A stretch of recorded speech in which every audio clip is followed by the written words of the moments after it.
करुणा के सागर तथागत बुद्ध और उनसे लेकर मान्यवर साहब कांसीराम तक जितने भी महापुरुष हुए हैं सभी को सशक्त नमन करते हुए आज के इस कार्यक्रम के मुख्य अतिथि मुख्य वक्ता जो दिल्ली से चलकर हमारे बीच आए हैं डॉक्टर करुणाशील भंते जी को वंदनामी करते हुए आज के कार्यक्रम में अतिथि के रूप में पाटिल साहब, सोनगरा जी, अहिरवार साहब के संगिनी मैडम और सभी मंचासीन अतिथिगण और जो सामने बैठे हैं उपासक उपासिका सभी को मैं सादर जय भीम नमो बुद्धाय करते हुए सम्मानित साथियों,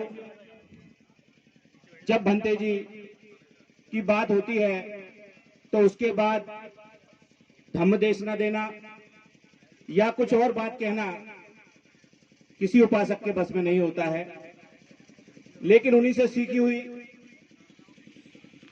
कुछ बात कहते हुए मैं अपनी बात समाप्त करूंगा। जैसे भंती जी ने कहा कि महिलाओं को उन संस्कारों को त्यागना चाहिए जो आपको पहले वाले धर्म से मिले हैं। सच्चाई यही है कि जिस धर्म की हम बात करते हैं, जिस विरासत के लिए यहां बैठे हैं, हम बुद्ध की बात करते हैं, लेकिन हमारी माता बहनें घूंघट और जो मनुवादी व्यवस्था के संस्कार हैं उनको ऐसे अपने गले से लगाए रहती हैं जैसे ये इसके बिना उनका काम नहीं चलेगा। और पुरुष तो और उससे आगे है, वो कहते हैं कि इससे मान सम्मान होता है, मान सम्मान में वो घूंघट करती हैं। तो मैं ये पूछना चाहता हूं कि जो लड़की शादी नहीं करती है वो कभी घूंघट नहीं करती है तो वो क्या मान सम्मान नहीं करती है? जिस लड़की की शादी नहीं होती है वो किसका घूंघट करती है? तो वो किसी का घूंघट नहीं करती है। और जिसकी शादी हो जाती है वो घूंघट करती है तो किसका करती है? तो ससुर और जेठ का करती है। इसका मतलब इन दोनों से ही खतरा है उसको। पूरे मोहल्ले में घूम लेंगी, बाजार में घूम लेंगी, तब पर्दा करने की आवश्यकता नहीं रहती है। लेकिन जैसे ही जेठ और ससुर सामने आए तो फट से शटर नीचे गिर जाती है। मामला जेठ और ससुर का है, मतलब ये दो लोग आपके घर में गड़बड़ है। इनसे सावधान रहने की आवश्यकता है। अगर वो अच्छे हैं तो फिर घूंघट की जरूरत नहीं है, और बुरे हैं तो उनके साथ रहने की जरूरत नहीं है। तो आपको बुद्धिज्म की तरह से समझना होगा। बुद्धिज्म में दुनिया के किसी देश में पैर पड़ने की परंपरा नहीं, लेकिन भारत में बुद्धिस्ट बनते हैं और बार बार वही परंपरा को आगे बढ़ाते हैं। जब से मैंने जाना मैं अपने पिताजी के भी पैर नहीं छूते। क्यों नहीं छूता हूं? तो पैर छूने से क्या होता है? मेरे पिता की सेवा में अगर कमी रह जाए तो ये मेरे लिए दुख की बात है, लेकिन उनकी सेवा में कमी नहीं रहे ये मेरे लिए खुशी की बात है। पैर छीकर और अपने माता पिता को दुख देने वाले बहुत हैं। तो साथियों, बहुत सारी बातें हैं। अंत में एक मैं बात बता के अपनी बात समाप्त करूंगा कि एक दिन 5-6 लोग बढ़िया सुबह से अपनी पार्टी कर रहे थे। वो पार्टी होती है, भंते जी ने बताया कि कैसे कैसे हमारे लोग पार्टी करते हैं। पार्टी खत्म हुई, नदी के उस पार रहते थे वो, शाम का समय था, पार्टी खत्म करके वो नाव के पास पहुंचे। नदी थी बीच में, नदी से पार करके जाना होता था। जब वो नाव के पास पहुंचे सब नशे में थे। नशा बहुत प्रकार का होता है, तो नशे में थे तो नशे में जाके नाव में बैठ गए और उन्होंने कहा कि अब नाव में हम बैठ गए हैं तो नाव भी हम ही चला लेंगे। उन्होंने नाविक को धक्का देके नाव से गिरा दिया। नाविक को जब धक्का देके गिरा दिया नदी में, तो नाविक तो तैरना जानता था, वो किनारे पे जाके बैठ गया। वो चिल्लाने लगा, सुनने कहने लगा, उनकी एक नहीं सुनी गई। और पांचों ने चप्पू उठाया और रात भर अपना चप्पू चलाते रहे और इंतजार करते रहे कि कैसे उस किनारे पे हम पहुंच जाएं। लेकिन पूरी रात हो गई और वो नाविक जो था बेचारा किनारे पे बैठा रहा। जब पूरी रात हो गई और सुबह हो गया तो तब उन्होंने देखा कि ये नाविक यहाँ बैठा है, तो हम तो उस किनारे पहुंचे ही नहीं पाए, हम तो इसी किनारे पे हैं। तो उन्होंने नाविक से कहा, भैया क्या हुआ कि हम रात भर से नाव चला रहे हैं तब भी हमारी नाव उस किनारे नहीं पहुंची, यहीं खड़ी है।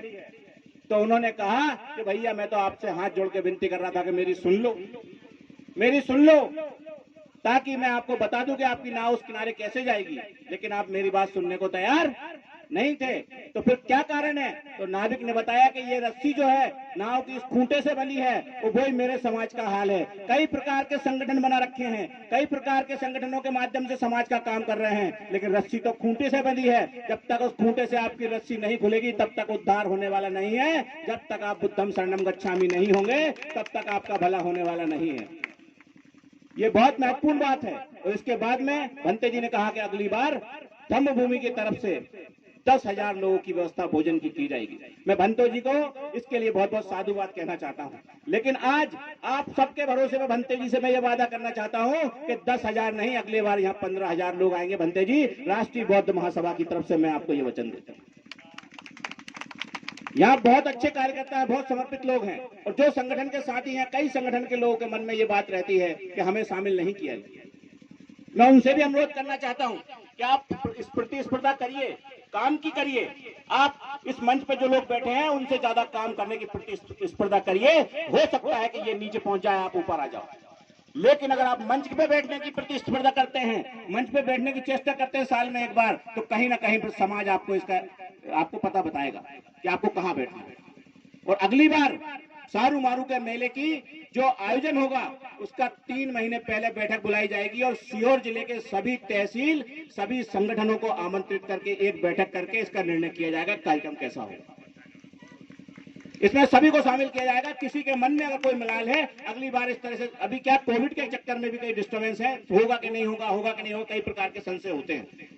और अगर कोई छूट जाता है तो हम उनसे क्षमा प्रार्थी हैं। लेकिन मैं आपसे फिर हाथ जोड़ के विनती करता हूं कि जो भंते जी ने बात बताई है, इतनी बात अगर आपने सीख ली हो और यही बात आप समाज में बताने का काम कर देंगे तो इस क्षेत्र में बुद्धिज्म की क्रांति हो जाएगी। वैसे ये बुद्धनी क्षेत्र है, बुद्ध गया बुद्धनी, इसका आप मतलब समझते हैं। जहां बुद्ध थे चले गए, बुद्धनी मतलब बुद्ध नहीं है यहाँ की जगह। ये बुद्ध के नाम पे जमीन है, बुद्ध की धरती है, और इसको हम पवित्र बनाने निकले हैं। और इसके बाद अगर यहाँ बुद्धिज्म के पैदा होगा तभी ये बड़ा काम होगा।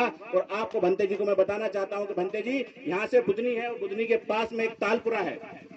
तालपुरा में भी ऐसे ही स्तूप है इसी पहाड़ पर, तो हमें वहां भी अपनी तैयारी करनी है और वहां भी अपना बुद्धिज्म का मेले की तैयारी करनी है। बड़े तैयारी के लिए जो साथी उसके लिए आगे आएंगे, हम तन मन धन से उनका सहयोग करना चाहते हैं, और वो इसके लिए आगे आए और वहां भी मेले का आयोजन करें। अगले महीने की जनवरी फरवरी की कोई भी तारीख आने वाले समय में वो डिसाइड कर सकते हैं।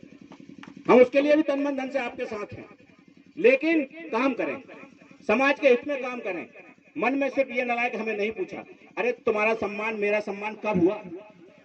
हमें सम्मान कब मिला? अब हम समाज में इकट्ठे होने लगे, आपस में सम्मान के लिए लड़ने लगे।